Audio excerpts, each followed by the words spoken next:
James, you've been in the strip club industry for a long time. We've been friends for over 10 years now.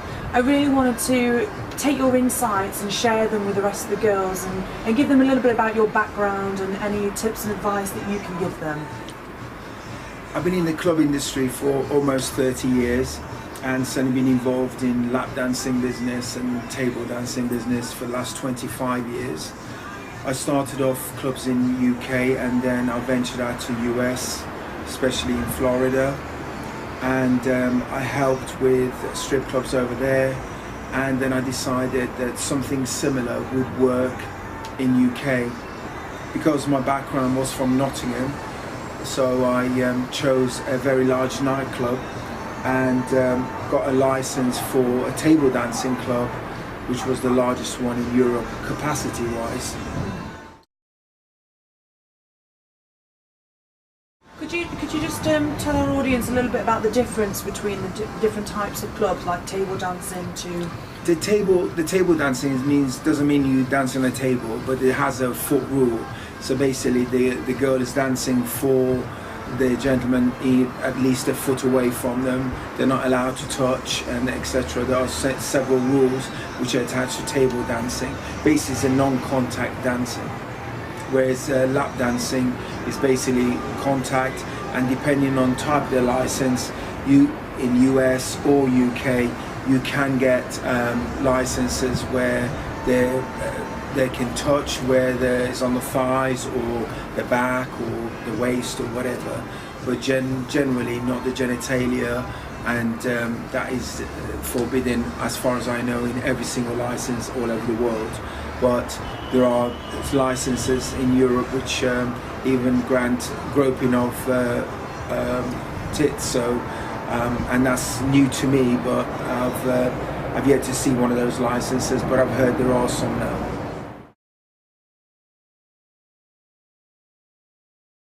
Did you find it was the same in America? Or? In America they have two kinds of licenses, which they do have still in England. I mean, for example, Nottingham is one. It's got topless only, and they're not allowed to show their genitalia.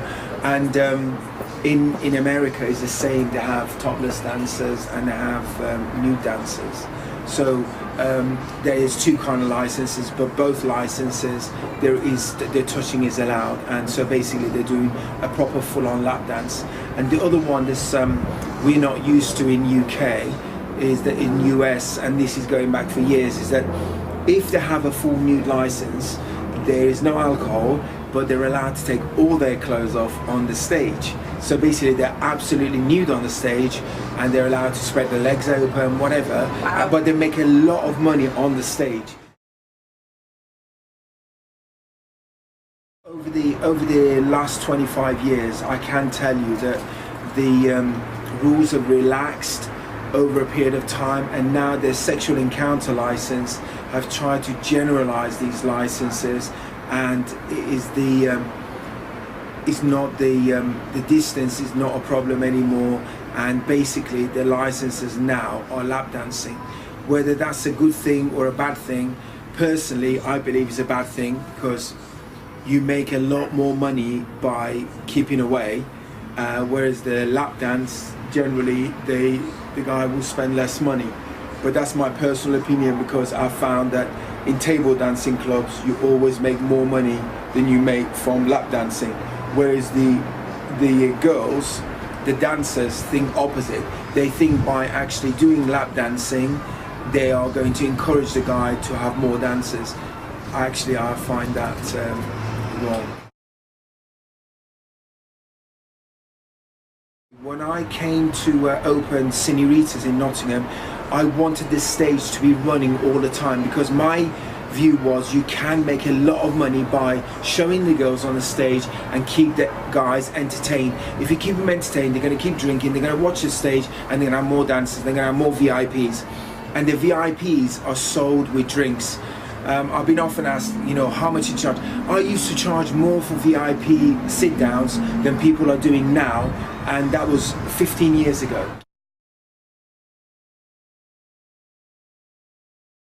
And what was your prices for VIP? VIP was £300, which included a stupid bottle of bubbly. But if you wanted champagne, then it was 400. And generally, the girls got a little percentage from selling champagne, because obviously champagne doesn't cost £100. It would cost £30. So to the club, you're making £70 extra profit. To give an extra £10 to the girl, it would be advisable. But generally, I don't like, all over the world they have this floor fee, and to me floor fee is absolute bullshit, because there's no such thing. The floor fee is just basically the club is charging an entry from the girls coming in your club, and they might not get no work, and the club is doing well from it, but the girls could go home with a very sad face, because the floor fees can range anything from £10 to £200. So for a girl to pay out £200 for coming into a club that she's not going to earn anything, and she's never probably been to that club in London or wherever it is, Paris, in Australia, in Canada, America, whatever, to pay a lot of money out from their own earnings, and then finding out the club is absolutely rubbish, they don't do the right promotion, they don't do anything. It's not fair to the girls. So I've always believed in not charging floor fees. I always believe in a higher percentage from the girls, because overall a club is always better off.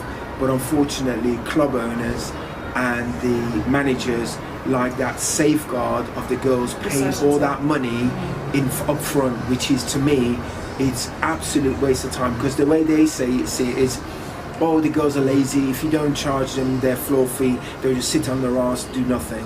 That's absolutely incorrect. If the girl is in the right mood and the right frame of mind, and she feels attractive and sexy, she will make a fortune.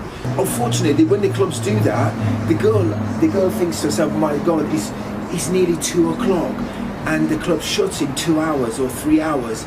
I've got to make minimum, by the time I pay them another 30%, I've got to make a minimum of £400 or £500 before I even break even with my travel.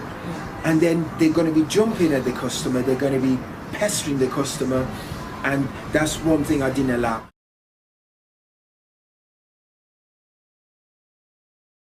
So what is the point of lap dancing or table dancing? It's a profession.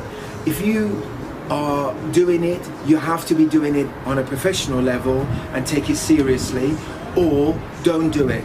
If people are thinking that they can make a little bit of cash on the side, and some girls are successful at it, but the few that are successful at it who do it on a part-time basis on a weekend is very few. Generally, over a period of time, if the girls sat down and worked out how much they've spent on petrol going to the club, because normally they don't work in the town where they they don't want to work in the town they live at in case somebody sees them. So they travel to another city, that's petrol or train fare. Sometimes they have to book hotels, they have to pay the floor fee, they have to pay the drinks and food. By the time you add these up, they are not earning any money over a certain period of time. They might be earning a one-off kill of £1,000, but the problem is with dancers, they will always remember the good ones. They don't remember all the times that they went to different cities, they traveled on the train for hours and missing their train or whatever else, booking a hotel, going to the club is been dead, and as they made no money, they've traveled back on the following day or the day after, and they're in a minus position. They don't remember those. They just remember the good times. And the problem is, if they kept a record, which I did, and incidentally, even the ones that do well, you being one of them, and many others that I know of, I can name you girls that have earned £1 million in 5 years, and they haven't got a penny to show for it, because they just waste it on clothes, handbags, their tits, which you don't need doing. Majority of the girls who get their tits done for 6 grand, they don't need it doing. They get their nose done, they get their bum done, they get their thighs done, they get their hips done, or whatever. It's not necessary. It's just because they're earning a lot of money and they just wasting it. They spend £700 to £1,200 on hair extensions. So you seem very passionate about this. Do you feel as though there should be more of a system in place to monetize their finances, like the overheads, and treat it like a real business rather than a part-time job? Or one of the problems is that they come into the business very early in age, 18, 19, 20 years old, and they don't think about their future. So what their money they earn, they squander it. A lot of people in this industry, they have problems. They've earned maybe £500 or £600 a week before. By the time they go to the nightclub on the following Friday, they haven't got £20 or £40 to pay the floor fee. They haven't got enough money on the petrol. They have to borrow from someone because they think automatically they're going to earn another £500 or £600, so it's all right to live the high life. But it's not necessarily you're going to earn that much week in, week out. The girls who earn that kind of money are the ones who take in this seriously, and they run it as like a business. And the ones who run it as a business, they're very successful at it. They earn a lot of money, and all the clubs want them. I have traveled girls from country to country, from town to town, and I've gave them to the club for the club to earn a lot of money because they put them on a percentage, and that one or two girls that I send them can earn as much as all the other girls put together, paying a floor fee and a small percentage.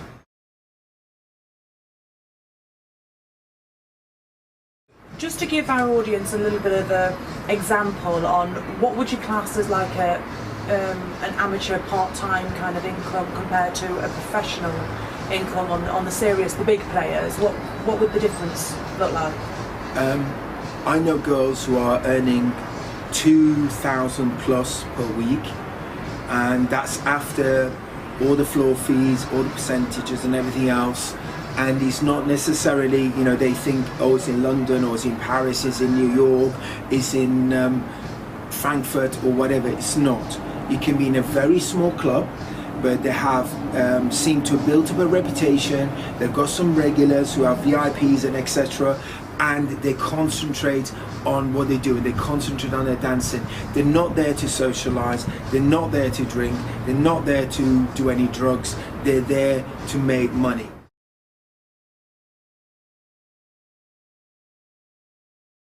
So if there was an opportunity and the amateurs wanted to make this professional, what advice would you give to them? Because surely there is a way for them to step up their game and become the top earners like the rest of them. Okay, if you want to become a top earner, you need to be fit. And it's just like any other sport. Although you think of lap dancing as whatever it's dancing and it's partying, whatever, it's not. It's a sport. Go to Zumba classes, go to fitness classes, go to the gym, try to cut down on your smoking, try not to drink when you're working. It doesn't work. People think that if they're doing drugs, drinking, smoking, they're relaxing, they're going to do more dances, they're going to get... It's all rubbish. The way you got to act like it's a job, it's a profession. If you treat it as a profession and you want to be a top sportsman, they're like the top sportsman in any sport. What do? They practice, they are fit, they are super fit. Dedicated. If you're a dedicated, super fit person and you happen to you do not need to be a dolly bird. You do not need to be perfect. You can be an average girl, but you take this job as seriously as what I'm telling you, you can earn very good money from it.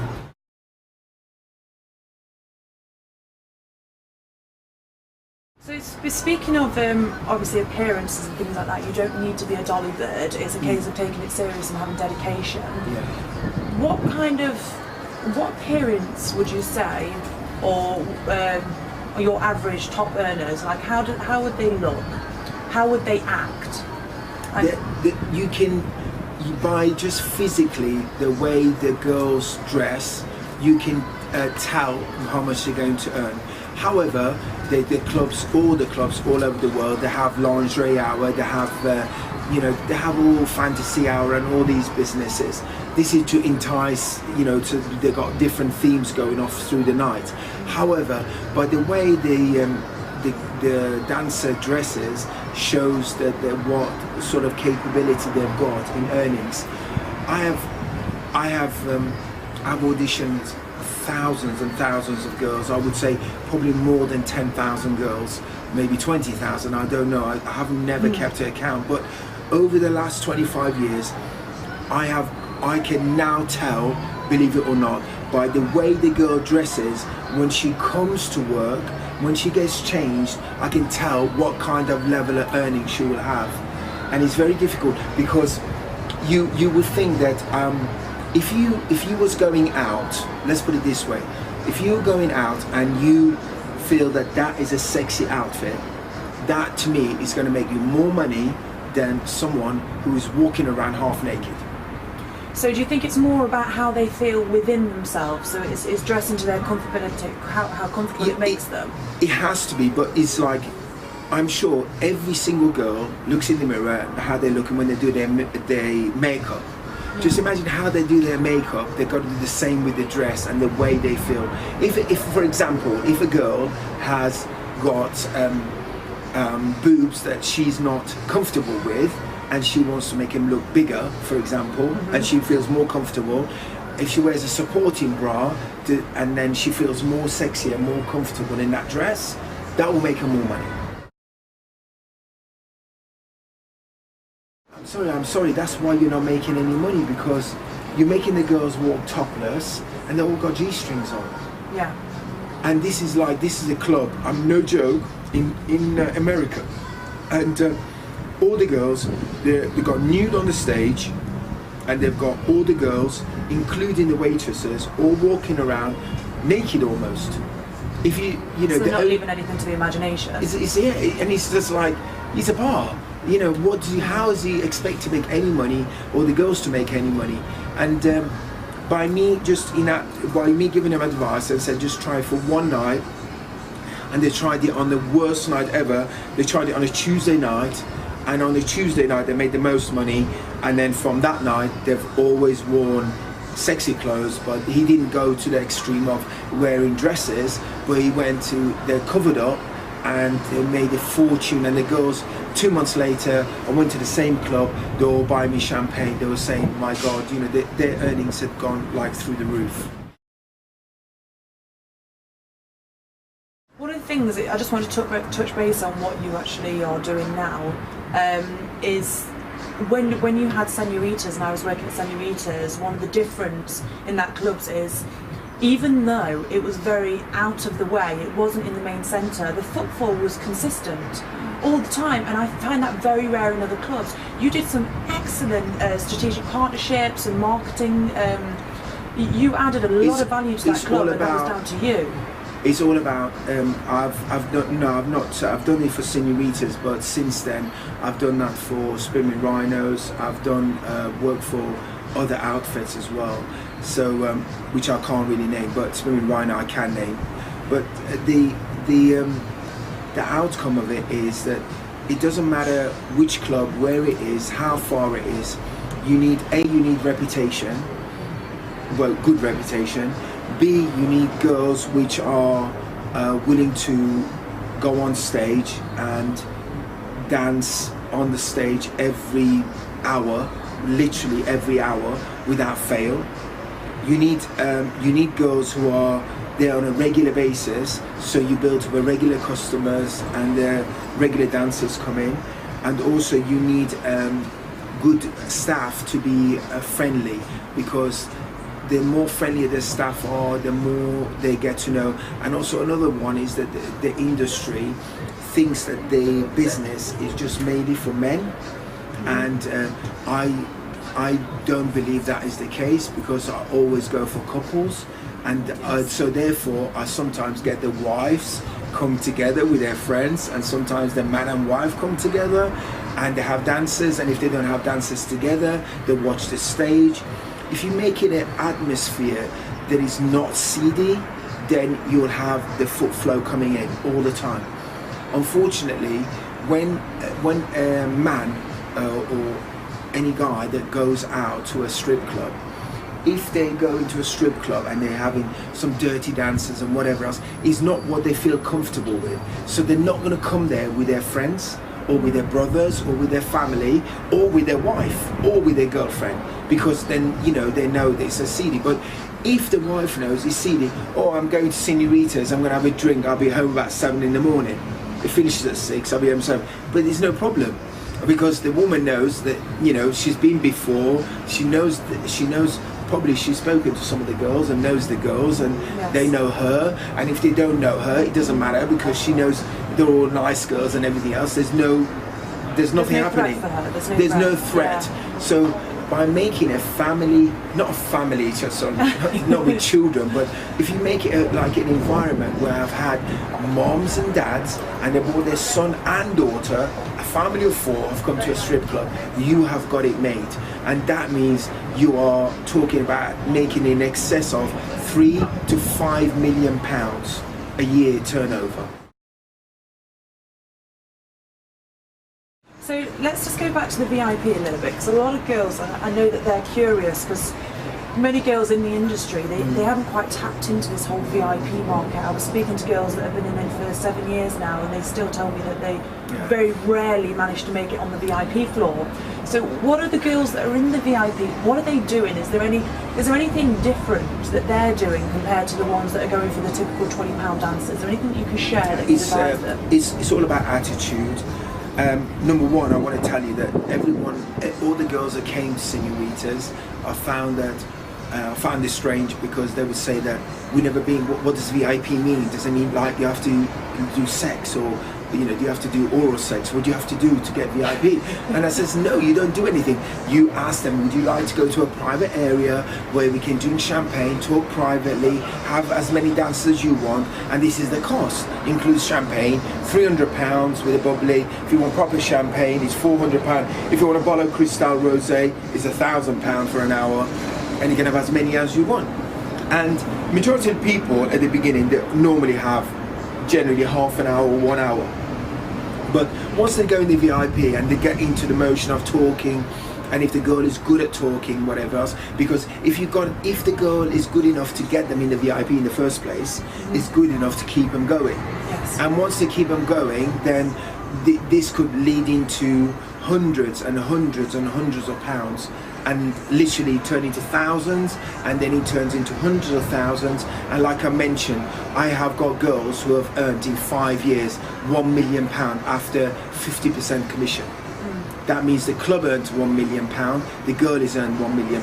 That's £200,000. You need to be a prime minister in this country to earn what the girls are earning. Is the way they talk to the customer. If you can make the customer comfortable, he's not bothered how much he spends. Especially most of the men who have, even they might have little issues with just talking with their partners. They're willing to pay £100 just like talking to a psychiatrist, but they're speaking to a stripper. But they are paying, literally they're paying £300 to £400 an hour for that service, but they're not doing no more than talking and hardly having any dancers, and eventually they forget about the dancers. They just go in and that's for VIP, and they're just going in there to talk to a girl. I know one girl who took a few £100,000 off this guy over a period of time in VIP and never did one dance for him because he didn't want dancers.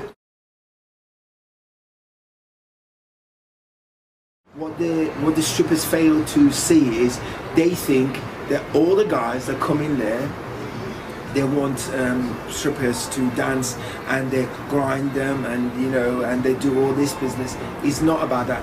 It's to have a maybe they might have the odd one dance or two dances, but then afterwards they say to the girl, do you mind if we just sit down and talk?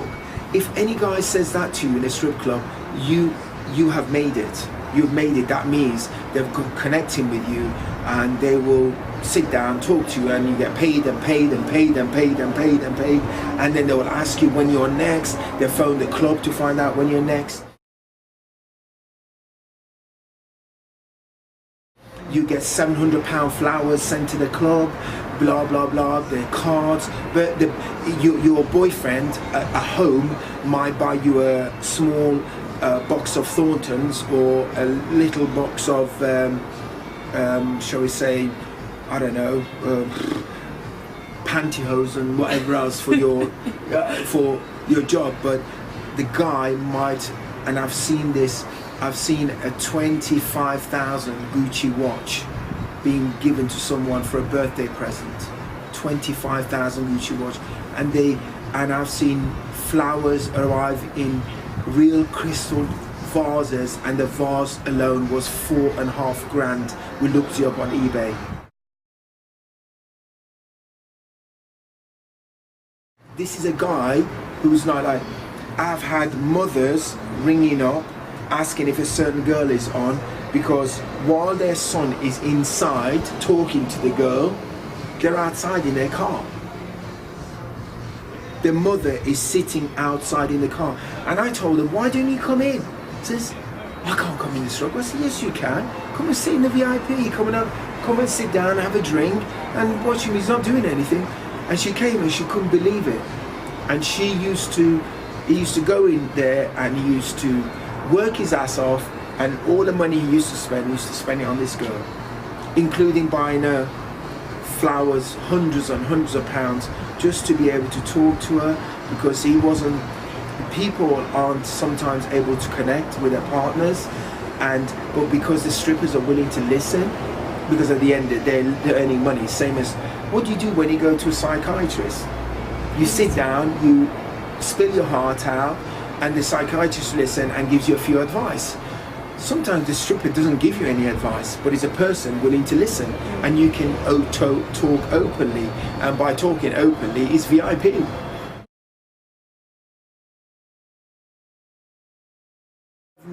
I've known, for example, I've known a girl that was earning approximately about 70,000 a year. So I would say that she's like average, not so high, but she's comfortable. And one of her earnings were regularly, on a regular basis, could be anything from 500 to £1,000 a week, depending on one guy. And one night she was off her face, and she had come, I didn't realise, and she'd gone to a VIP with him, and she literally, while she was walking towards a table, there was a small step, she fell on him, and he like spilled all his drink all over his clothes, and after that she'd never seen him.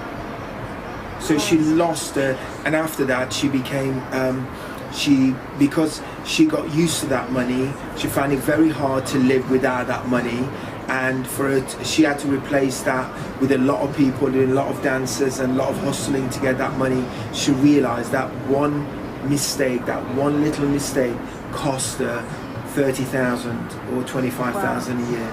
So make the most and value the people that you have got, and take care of them. Take pride of it, and make it like it's a job. It's not a social aspect.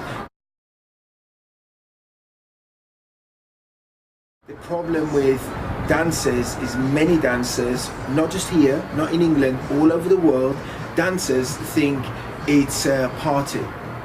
And they talk about, before they're going to work, is that I've had calls, what are you doing later? And I'm thinking to myself, why?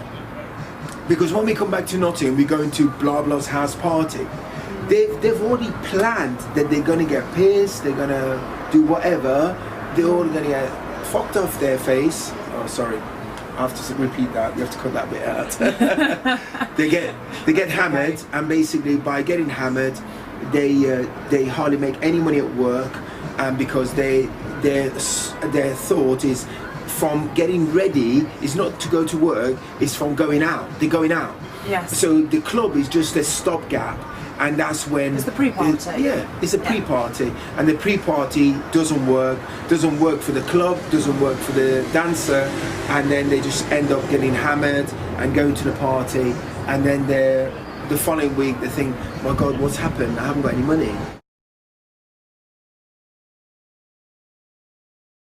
And that to me is the £20 dancers are never professionals. To me, professional dancers are the girls who can earn between 50 to 100,000 just in the VIP area. Yeah. That's the difference between a professional and an amateur.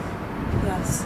Okay. So if girls were to do the £20 and they were saying it's more of a taster to then influence them into getting into the VIP, would you recommend that, or would you say go straight for the VIP? I would recommend go straight for the VIP. If you can get the guy, we're talking, going straight into the VIP, you've made it. Why do the £20 dance in the first place? Which you most likely, you pay the floor fee anyway, so it's all gone anyway. And also the way you look at it, you don't get all that money, less what you've just had a drink, and less the 30% you're giving to the club. Then work it out. You're doing a £10 dance for a song, and you're getting fully nude for £10, less all the commission and the drink you just had. It's not worth it. To me, go at least try to get 15 minutes, try to get 30 minutes, try to get VIP. Always work on that, even if you have to make some effort getting that VIP. If you get the VIP and you get them on a regular basis, the only time I say to the girls is go for the £20 dancers. If you got a stag party and the stag party is going to be there for a short while, just go and do your 15-minute dances, try to get not £20 dance, but try to get £50, £60 15-minute dance, and then let them go.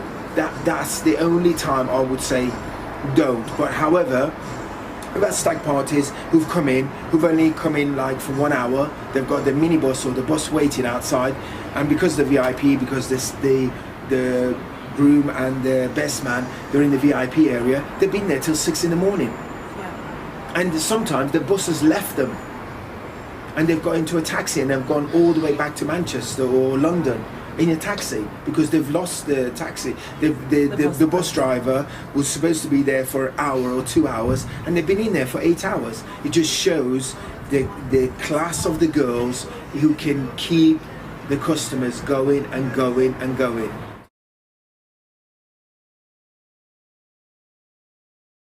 Now, you say the class of the girls and everything, and obviously when you first get into this industry, it's a little bit hard. It's hard for them to understand the finances that we discussed and overheads and treating it like a business. It's hard to be able to have the talk and the banter and enough to keep the guys in the VIP or get them straight into the VIP from the start, and to have the discipline, obviously, physically and everything else. If there was something as a package that allowed the girls to not have as much experience as the top earners, but be able to give them the advice and the support from all of the top earners around the industries, and the key secrets that basically makes them the professional six-figure earners above, etc., $1 million in 5 years. Would you feel that would be worthwhile and very beneficial for them to invest in, not 100%. Just because? If they learn the industry first before they jump in it, they will do much better right from go. And I would advise it's even worth paying someone like yourself or someone who teaches pole dancing or whatever. I would recommend them to take it as a career and take it as a profession, and then learn properly how to do it and learn how to speak to customers and etc., how to dance, and then go in it. Unfortunately, the industry doesn't have the training program, and this is another one I used to set before. I used to set pole lessons, lap dancing lessons, or table dancing lessons, depending what sort of club it is, but set not a course, but like something for them to do. And even if a girl starts working, I used to make them come for at least 6 weeks to classes before they could fully work at weekends. They was able to work on a quiet night first during the week, and it was, maybe you don't remember, it was the same for you and any other girl. They're working the week first during a quiet night with somebody who's more experienced, and keep coming pole lessons and training how to do dances, and then eventually they'll work at a weekend when it's busy. But by jumping in the deep end, sometimes it works for girls, but most of the time, 90% of the time, it doesn't work. And unfortunately, by making someone jump into it into the deep end, sometimes they need rescuing, and they need somebody to bring them out because they're drowning. They can't handle it. I hope they listen to you, because the advice will give them a good set in income and a stable life, rather than having like a yo-yo income, which you find that if you're not a professional and you are an amateur in this, then this is what happens. Your income is either great or nothing, and when it's nothing, you suffer big time. By being a professional, you'll always have a good income. Brilliant. Thank you, James. Thank you. Thank you. So what I want to do is I'm actually going to add James's link. His email or contact will be on the screen now. If you do wish to get in touch with him, if you're a strip club owner and you would like a little bit more help, advice, and you want to hire him to come and turn your club around, or perhaps you're a girl that just wants a little bit of advice on how you can make more money in the industry, please feel free to contact him on the details below.